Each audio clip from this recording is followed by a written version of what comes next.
भारतीय सेना को 3 दिन पहले चीन के सैनिकों की तरफ से जिस तरह मार मार कर उन्हीं के इलाकों से निकाल बाहर किया गया है, तो उसके चर्चे दुनिया के हर देश के मीडिया पर खूब पनप रहे हैं। चीन के ऐतिहासिक सैनिकों ने भारतीय इलाकों में घुसपैठ कर न सिर्फ 15 भारतीय सैनिकों की जिंदगियां छीन ली, बल्कि बहुत सौ को गिरफ्तार करके अपने साथ भी ले गए हैं। ये सारी घटना किस तरह घटी और मोदी ने भारतीय जनता के आगे कैसे भारतीय सेना को झूठ बोलने पर मजबूर किया, ये भी एक अलग ही दिलचस्प कहानी है। तो चलिए आपको भी हम बताते हैं कि भारतीय विशाल सेना को चीनी सैनिकों ने कैसे पानी पिला पिला कर मारा है। मगर उससे पहले आपने कमेंट सेक्शन में जरूर बता देना है कि इस दुर्घटना और छोटी युद्ध में आप चीनी सेना को सपोर्ट कर रहे हैं या भारतीय सेना को। अपनी पसंद की सेना का नाम कमेंट सेक्शन में जरूर बताइएगा। मैं हूं शकील हैदर और आप देख रहे हैं आपका पसंदीदा चैनल बघा फैक्ट्स। नाज़रीन ग्रामी, आजकल भारतीय मीडिया पर एक कोहराम मचा हुआ है, जिसकी वजह से राजनाथ सिंह को लोकसभा में मानना पड़ा कि कुछ दिन पहले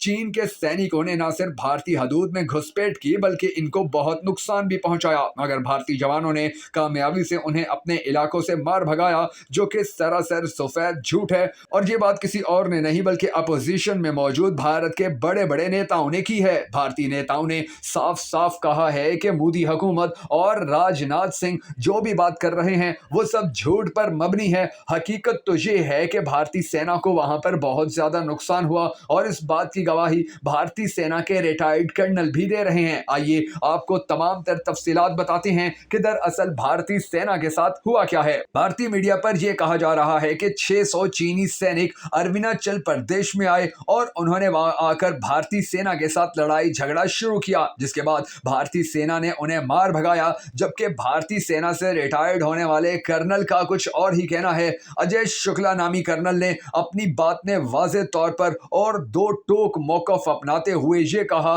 कि हमने चीन के हाथों अपना 60,000 किलोमीटर का इलाका छीनने दिया है और आज हमारे पास कुछ भी नहीं है। अजय शुक्ला कोई छोटा नाम या कोई छोटी शख्सियत नहीं है, बल्कि ये दुनिया भर में जितने भी बड़े बड़े थिंक टैंक्स हैं के अंदर शामिल होते हैं और ये पूरी दुनिया को बताते हैं कि भारत के चीन के साथ किस तरह के अस्करी ताल्लुकात चल रहे हैं, या भारत अगर पाकिस्तान के साथ युद्ध करता है तो इसके लिए इन्हें कितनी तैयारी करनी पड़ेगी। इसी अजय शुक्ला ने अब कहा है कि इस बार जो भारतीय सेना और चीनी सेना के दरमियान लड़ाई हुई तो उसके अंदर तकरीबन 35 से ज्यादा भारत के सैनिकों को नुकसान पहुंचा, वो जख्मी हुए और 7 बहुत ज्यादा सीरियस हैं। जबकि दूसरी जानिब चीनी सैनिकों ने भी अपने बयान में बहुत कुछ ऐसी बातें बताई हैं कि जो भारतीय सेना की सारी बातों को झूठ साबित करते हैं। चीनी सैनिकों ने कहा है कि मोदी भारतीयों को बेवकूफ बना रहा है, भारत ने जो हमारे साथ मुआहदा किया उसका अब पास रखे। उन्होंने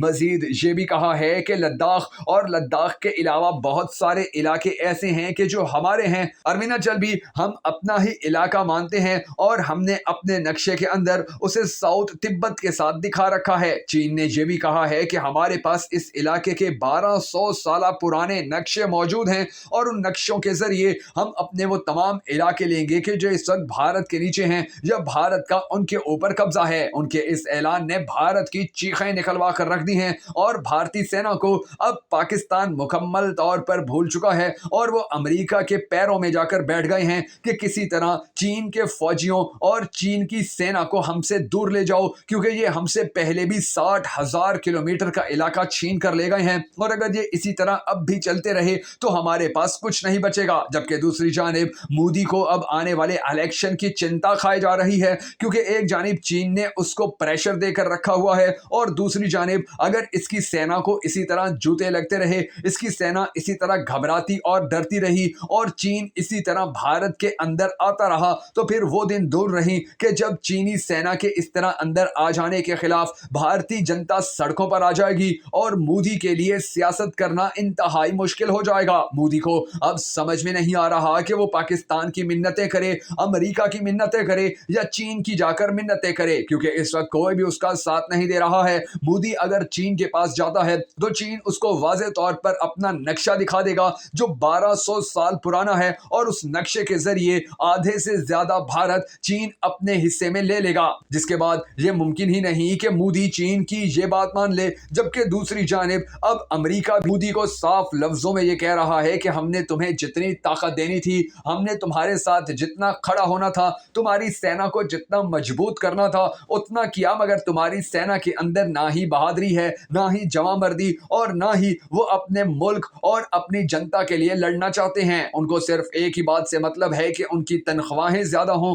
और उन्हें ज्यादा काम ना करना पड़े, किसी के साथ लड़ना ना पड़े। और यही वजह है कि अब हम तुम्हें उस तरह सपोर्ट नहीं करेंगे जिस तरह पहले करते आए हैं। जबकि चीन के बारे में अमेरिका ये भी अच्छी तरह जानता है कि अगर चीन और भारत के मामलात के दरमियान अमेरिका कूदेगा तो फिर चीन अमेरिका को भी नहीं छोड़ेगा। और चीन ने तो वैसे भी अमेरिका से अरबों डॉलर्स के अपने कर्ज वापस लेने हैं। अगर चीन ने उन कर्जों की वापसी का मुतालबा कर दिया तो अमेरिका को दिवालिया होने से दुनिया की कोई शक्ति नहीं बचा पाएगी। यही वजह है कि अब अमेरिका ने भारत को अकेला छोड़ना शुरू कर दिया है और चीन भारत से अपने वो सारे इलाके वापस लेने की कोशिश कर रहा है कि जो बहुत अरसा पहले चीन का ही हिस्सा हुआ करते थे। अब आने वाले वक्त में देखना यह है कि अगर चीन इसी तरह आगे बढ़ता रहा तो भारतीय सैनिक और भारतीय सेना किस तरह चीन का मुकाबला कर पाएगी। और अगर चीन ने अपने इलाके वापस लेने की कोशिश छोड़ दी तो उसके बाद भारतीय सेना पाकिस्तान के साथ क्या सलूक करना शुरू करेगी, क्योंकि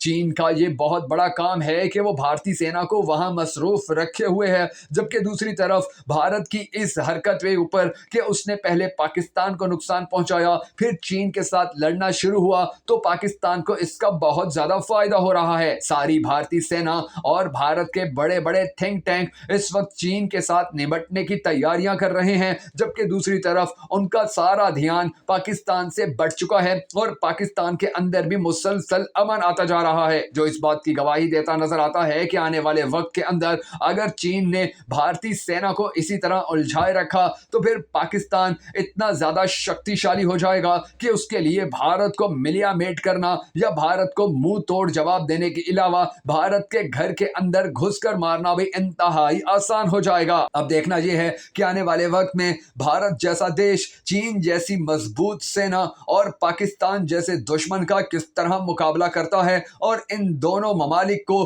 किस तरह निबेड़ने में अपना किरदार अदा कर पाता है। क्योंकि अगर भारतीय जनता और भारतीय सेना अब भी ये बात ना समझे कि मोदी ने उन्हें कहीं का नहीं छोड़ा है तो इनके लिए आने वाला वक्त बहुत ज्यादा दिक्कतों भरा होगा और इनके लिए पड़ोसी मुल्कों के साथ अमन के साथ रहना, शांति के साथ रहना भी नामुमकिन हो जाएगा।